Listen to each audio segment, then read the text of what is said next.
In this video, we're going to look at how to find the eigenvalue of a matrix.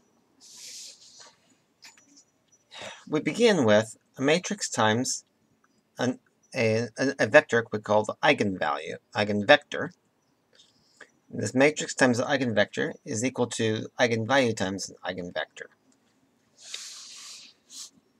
We can make this simpler by inserting an identity matrix with the eigenvalue and rearranging so that we have m minus I lambda times the eigenvector equals 0. Okay, what does this mean for actually solving a problem, though? Let's take an example. We have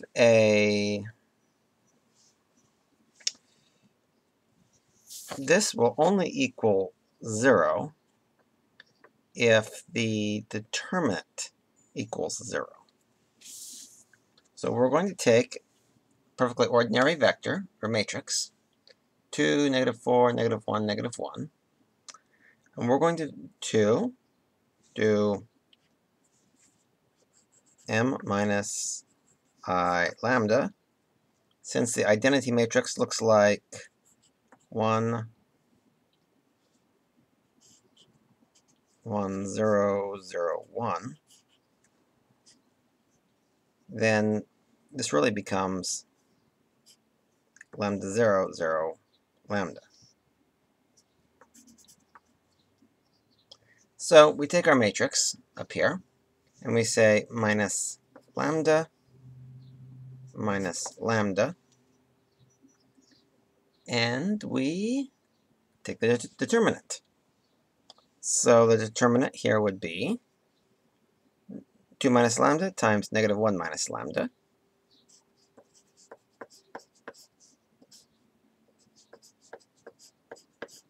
And we have -1 times -4 going up, so it's negative. Gives us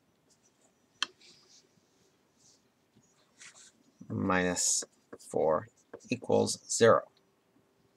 Let's expand this out. We have -2. Of course, let's include our -4 from over here.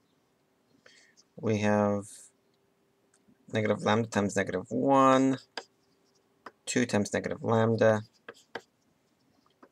times negative lambda squared equals 0. Or, in other words, lambda squared minus lambda minus 6 equals 0. For 2 by 2 matrices, we can often do this with either the quadratic formula or simple factoring. In this case, we can simply factor. We get lambda minus 3 lambda plus 2 equals 0. In other words, our eigenvalues are lambda equals 3 and -2. 2 by 2 matrix will have 2 eigenvalues. They might be the same eigenvalue. Let's take a look at another example. In fact, since we're running out of room here, let's put it on a fresh sheet of paper. Clarity, as always, is important. Okay, so we have 3 minus lambda, 3, 8, 0, 1.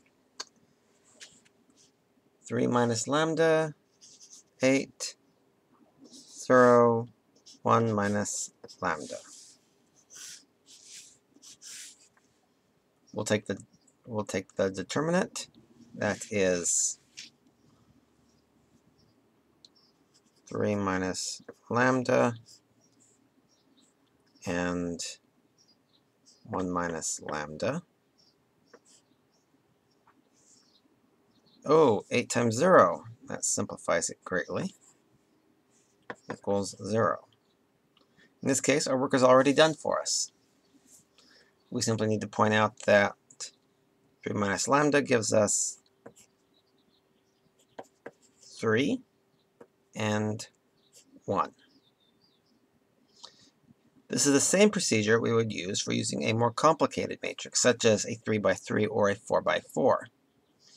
In those cases, the problems will either be set up for easy factoring, or, as is in the case in real life, you have to use a polynomial solver. But the procedure is the same. We start with our matrix. We subtract off the identity matrix times lambda, or make it simple, we just put negative lambdas along the trace, along the edge. So if we had a large 1, 3, 4, 1, 1, 2, 3, 7, negative 2, 1.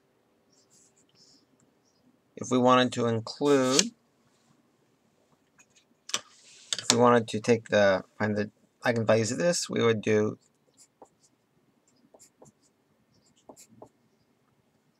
and then take the determinant.